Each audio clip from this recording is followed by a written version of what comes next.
This is a picture. If you remember, we have our mystery twosome. We have Emily Jones and Matthew Parker. And this is this month's case. I thought you might enjoy it for a change, especially since it has to do with mowing lawns and things that a lot of you do. This one's called The Lawn Care Scare. And here's a picture of Emily and Matthew. All right, see if you can figure out what the answer is to this, because they're tricky sometimes. A good detective keeps her cool even during a family emergency.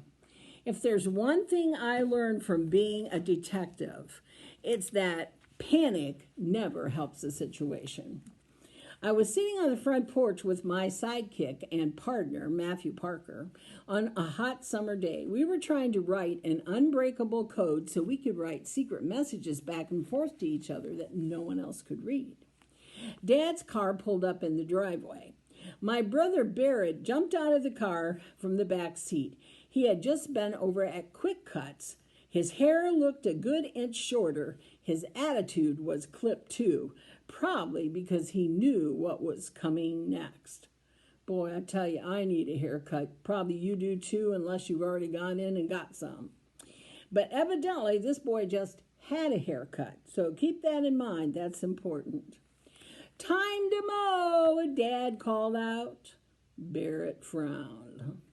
It's not that he hates yard work. He'd just rather play video games. Meanwhile, Matthew had his own kind of frustration. This code, he said, is impossible. I cannot solve it, and I wrote it. Oh, well, I said with a laugh, back to the drawing board.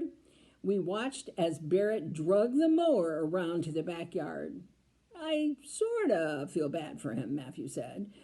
Should we help him out? I held up my hand so Matthew could see the dirt under my fingernails. I already spent a couple of hours weeding this morning. If I see one more dandelion, I will scream. Dandelions are cool, Matthew said. Each one can grow 100 more. Several minutes passed. We heard the buzz of the lawnmower. Dad trimmed the hedges. Suddenly, the mowing stopped. Poisoned! Barrett yelled, I've been poisoned! He came running from the backyard as if he was being chased by bees. Sweat dripped from his forehead. Barrett rubbed his fists into his neck. His knees popped in the air with every step. Dad dropped the clippers. What's wrong? He said. This is awful, Barrett howled. I can't take it. Calm down, Barrett, I said. I'm too young to die, Emily, he said. Oh, if I don't make it, give my video games to charity, will you? My eyes darted to Matthew. Barrett can get pretty dramatic sometimes, but usually he reserves it for when he sets a new score for his favorite game, which is called Verminoids. Take a deep breath, I said. Calm down and tell us what really happened. Barrett furiously itched the back of his head. His neck was red, and it had scratch marks on it. I was mowing the lawn, he said. It was going great, and I hit this crawling, weedy thing. Matthew raised an eyebrow. Crawling, weedy thingy? Like a dandelion? They're pretty cool. You got nothing to panic about. Barrett has a plant phobia, I whispered to Matthew. It conveniently pops up any time he has to eat vegetables or mow the lawn. This was much bigger than a dandelion, Barrett insisted. Don't be funny. The lawnmower hit it before I could stop. Pieces of plant went spitting in every direction. One of the branches with 4 big, huge leaves hit my leg. I felt the sting. Are you sure it wasn't a wasp? I asked. I think I know a wasp sting when I feel one, Barrett said. When the branch hit me, I felt the poison penetrate through my skin. Dad was not convinced. You felt the poison? It could be urushiol, the oil and poison ivy plants that causes rashes, Matthew hypnotized. Poison ivy, Barrett shouted, stretching awkwardly to scratch his back. I told you I was poisoned. I scratched my head trying to think. Wait, you said. The branch hit your leg. So what are you scratching your neck for if the poison ivy hit your leg? I picked up the branch, Barrett cried. The poison must have got on my hands, and then I touched my neck. My whole body's going to swell up like a big balloon. Well, that might happen, Matthew admitted, not so helpfully. Okay, Dad said, taking charge. Barrett, go take a hot shower. That should relieve the itching. Barrett ripped off his t-shirt and threw it on the ground. Barrett, I shouted. Get undressed inside. Oh, okay. He ran for the door. His back was covered in deep red marks. As Barrett slammed the door, nearly stumbling over his own feet, Dad shook his head. I didn't think we had any poison ivy around here, Dad said. I thought we took it all out. Matthew shrugged. Well, it grows in more places than most people think. I'd better finish mowing and then go to the store to buy some anti-itch lotion, Dad said. Wait, so Barrett gets to skip out of yard work, I said, suddenly suspicious. Barrett's head popped out of the doorway. I can feel it spreading. It's oozing through my skin right now. You're gonna live, Barrett, I shouted. Stop overreacting. Give your brother a break, Emily, Dad said. He's about to have a very uncomfortable couple of days. I don't think so, I responded. Barrett wasn't poisoned at all. What do you think? You think Barrett's faking it? You think something else happened? Think about it. What do you think Emily has in mind if she doesn't think he got poisoned? Well, let's see what her solution is.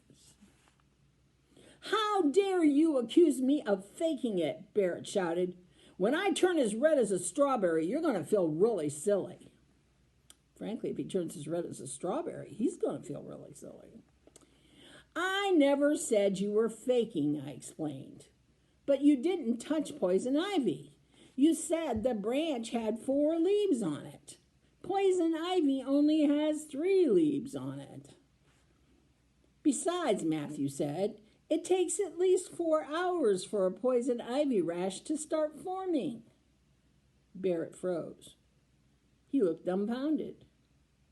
Then how do you explain the fact I have an itchy neck and a red back? Well, it is a hot day, and you have been working up a sweat, I said. You also just got a haircut. The sweat carried thousands of tiny leftover hairs down your neck and rubbed against your shirt. Well, that makes sense, Dad said. What about the stinging? Barrett asked. I felt the poison hit my leg. I ran to the backyard and got the branch. Then I whacked Barrett's leg. Ow, he yelped. Getting hit stings. That's not a mystery, I said. Barrett rubbed his leg. So I'm not poisoned? Probably not, I said. But you should still rinse off all that hair or you're going to itch a whole lot. And if you're quick enough, you'll have time to finish mowing the yard before supper, Dad said. Oh, Barrett's shoulder drooped. Hooray, he said weakly. You know, the verse that they put with the story, I think, is a good one. It says, let the peace of Christ rule in your hearts. Colossians 3:15. Let the peace of God rule in your hearts. It's kind of like all the stuff that's going on right now. You got out of school early and you had to go at home and we have to social distance and we need to wear masks and all those kinds of things.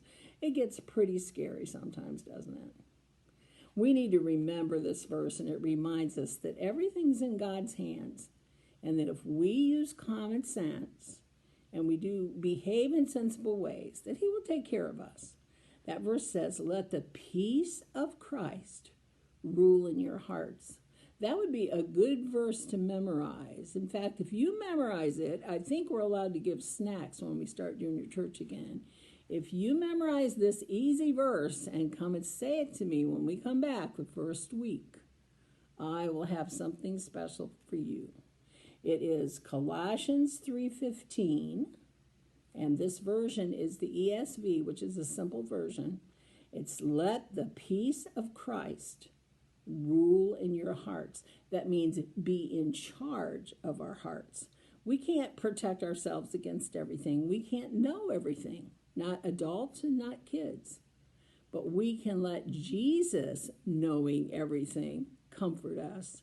And his peace, the peace when we trust him, can come into our hearts and calm us down. And remember what that verse is, Colossians 3:15. Let the peace of Christ rule in your hearts. We don't need to live in fear. We're the children of God. He's grafted us into his family. And that makes us able to withstand a lot of things because we're trusting in him. And he's in charge of everything. Okay, let's spend the last few minutes doing a couple of riddles and maybe a few jokes. What do the wolves say when they greet each other? How nice to see you. What do flowers call their young friends? Buds. How do bees get to class? You ready? They take the school bus. How do scientists freshen their breath? With experiments. Where do kangaroos go when they're sick? The hospital. One more riddle. Where do rodents go on vacation? Amsterdam. All right, a couple of quick jokes off the joke list. Why did the chicken do jumping jacks? Because she wanted scrambled eggs. What did the dog say when it had a bad day? I'm having a rough time.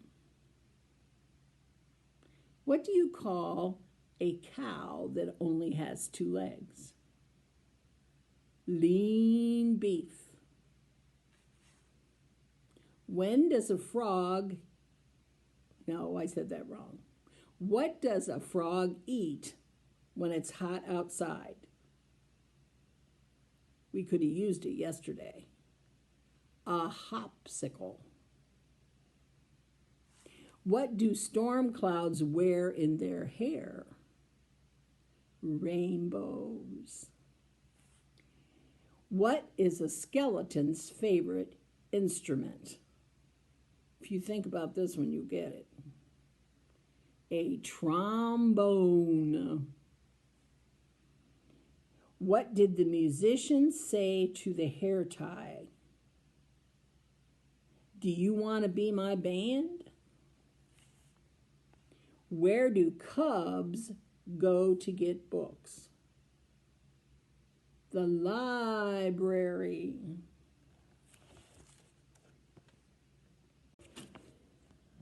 All right, one last challenge for you. I want you to look at these 4 pictures. I'm going to put them up there the best I can.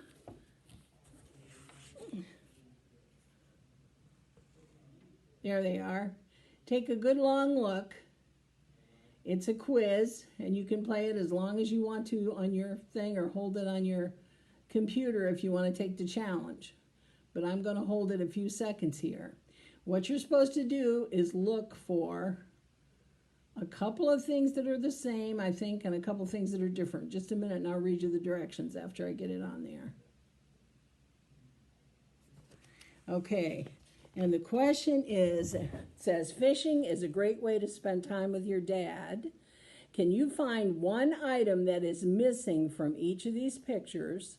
Also, can you find 2 items that stay exactly the same color in each picture? So like, do the cups stay the same color? Are the cups missing from the pictures? That's what they want to know. Can you find one item that's missing from each scene? Also, can you find two items that stay exactly the same color? Try it. Take the challenge.